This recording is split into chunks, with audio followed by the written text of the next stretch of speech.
Kumusta?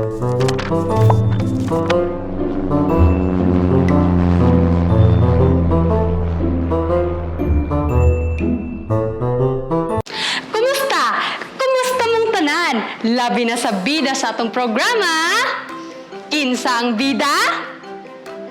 Yes! Ang super duper cute na mga bata! Ako, unsa ang pangalan ni Ate Be? Yes! Ate Jo! For this video, maglaag ta mga bata. Muag ko si Ate sa Mount Sinai. Kinsa gusto maguban? Ako! Wow! Excited kayo sila ba? Sige, ako ta mo ubanon. Pero, mag-pray sa ta mga bata. Unsa gani ang himuon pag mag-pray? Ang kamot? Sige, sundan niyo si ate ha. Let's pray mga bata. Diyos na labing gamhanan, nakakasakatasanan sa mga langit, dalaygon ug mahigugmao na amahan. We thank thee, Lord God, for this opportunity to learn from your words. Please, give us heavenly wisdom, especially sa mga kabataan, na sila malingaw sa pagtuon sa imong mga pulong ug malipayon na kinabuhi ko ni. Sa tanan ng mga viewers, panalangin ni Lord God, hinaot na sila sa maayong kondisyon sa ilang panginabuhi ug sa ilahang panglawas. In Jesus' name we pray. Amen. Sige! Kinsa gusto mo uban? Ako! Pero wait mga bata. Let's go! Uy mga bata, naanay, masakyan si ate.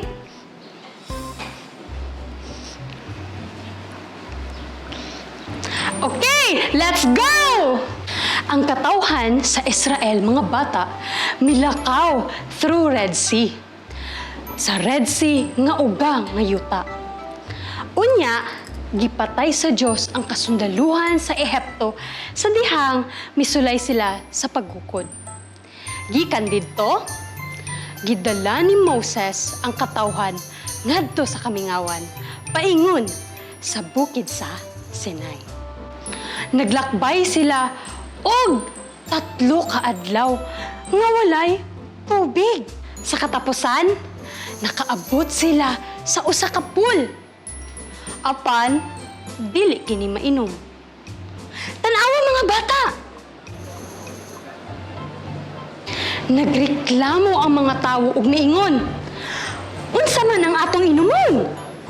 Ang Ginoo nag-ingon kay Moses, putla kanang gamay nga kahoy ug ilabay kini sa tubig. Katong tubig, ang pool mga bata na dili mainom. Labayan daw ni Moses ug katong gamay na kahoy. Gihimo kini ni Moses ug sa diha-diha. Sa palagay niyo mga bata, unsa kayang mahitabo? Tan-awa.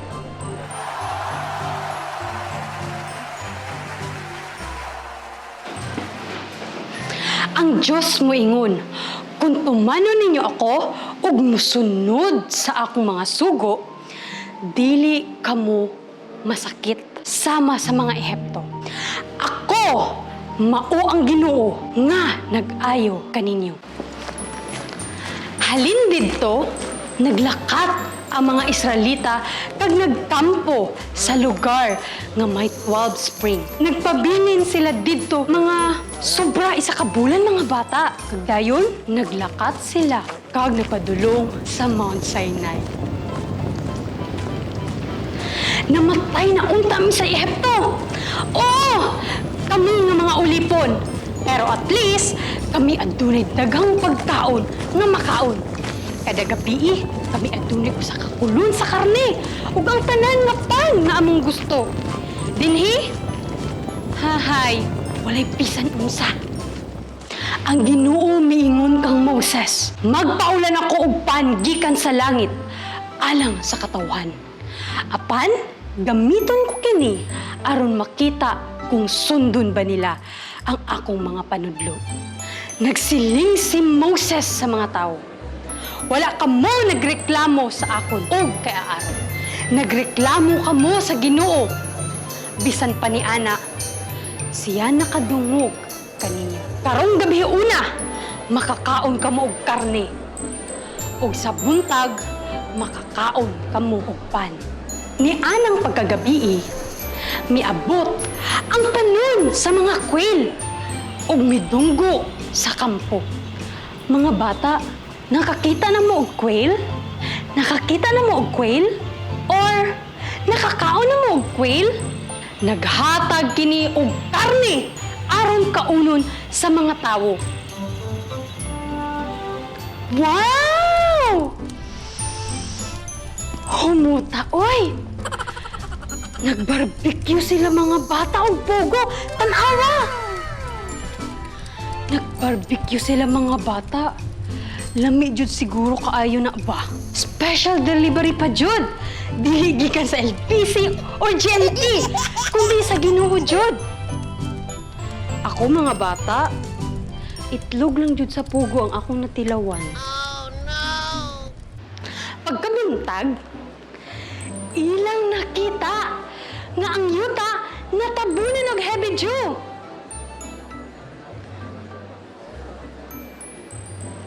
Sa dihang nag-evaporate kini, na ay something sa yuta nga murag frost. Sa palagay ninyo mga bata, unsa kaya to? Ang mga tawo, miadto og mitanaw niini. Mingon sila, unsa kaya ni?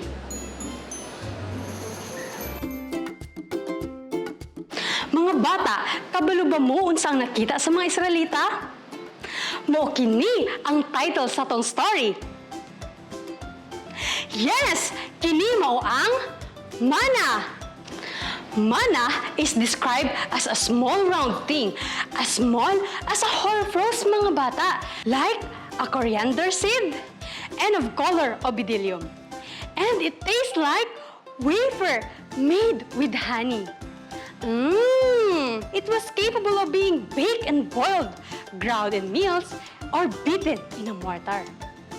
In Psalm 78 verse 24 and 25, and he rained down on them manna to eat and give them the grain of heaven. Man ate of the bread of the angels. He sent them food in abundance. There's more mga bata.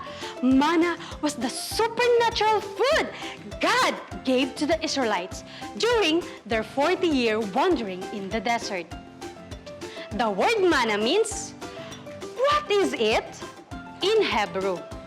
Manna is also known in the Bible as the bread of heaven, corn of heaven, angel's food, and spiritual meat, according to learners' religions. Now, I get it! Wow! Lamiya sa ilang food, mga bata, no? Ato, Jude, handumon nga makasaka sa langit. Kay para matilawan nato ning mga pagkauna. Pagkaswerte sa mga Israelita, mga bata.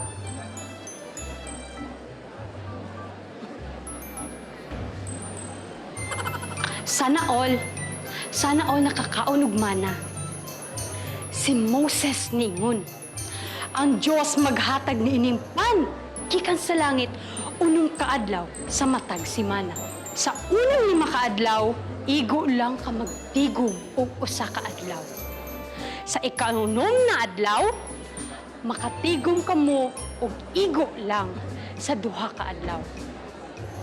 Ni ining paagiha, aduna kamoy makaon sa adlaw ipapahulay. Dili kini makita sa ipapahulay. Ang pipila ka mga tao, mga bata, misupak sa mga instruksyon sa Dios og nakatigom og kapin sa usa ka adlaw nga nagkatidad. Hay nako, mga gahig ulo. Pagkasunod buntag, nanimaho kini og puno sa mga ulod. Kabaho! Wala kini mahitabo sa dihang nagtigom sila og dugang sa ika-9 mga adlaw, mga bata.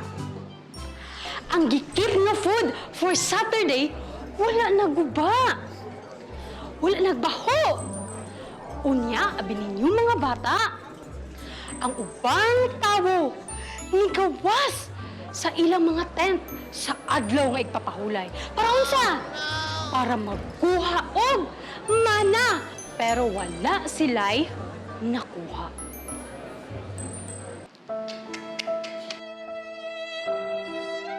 Bagsak sila sa test nga gihatag sa Ginoo sa ilang mga bata. Wala sila mituman.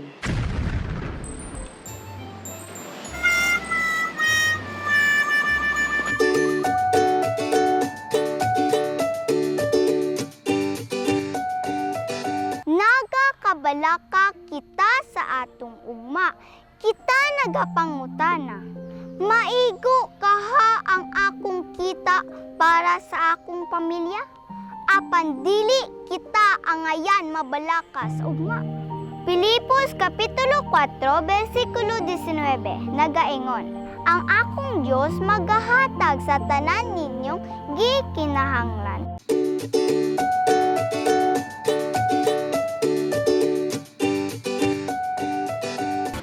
I'm back mga bata!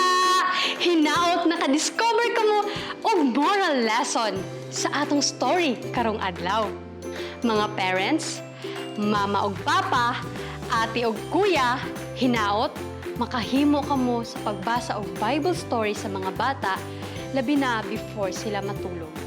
Sa ingon ni Ana, your family will be closer together. Above all, your family will be closer to God. Ug sa ingon ni Ana, ang kalangitan nagkalipay, ang mga anghel nag-celebrate. Labaw sa tanan ang atong buhing Diyos nga naa na pud pamilya nga nagahimo sa ilang panimalay ug heavenly home. Magampot ta. Father in heaven, we thank you very much for the success of this program. We pray that you will bless all our viewers, our listeners, especially sa mga kabataan. In Jesus' name we pray. Amen. Sa ngalan sa Hope Channel Southern Mindanao, mga bata, ako inyong higala, Ate Jo! And once again, salamat sa to mga viewers, likers, sharers, shout out sa mga nalingaw sa ato ang episode karong adlaw. Ug sa atong mga listeners, especially sa tibuok Adventist World Radio, Southern Mindanao, 360 known as AWR. Sa Hope Channel family, lalo na sa naging parte sa atong programa, labi na sa bagong nag-set up sa atong episode, shout out kay Kapaglaom Bilsan. Mga bata, hinaot sa next story, magkita-kita na pagkita para sa exciting na pud nga Bible story every Thursday, 4 o'clock in the afternoon sa atong Sibya, Panahon sa Kabataan, diri lang sa Hope Channel Southern Mindanao. To God be all the glory. See you mga bata! Bye!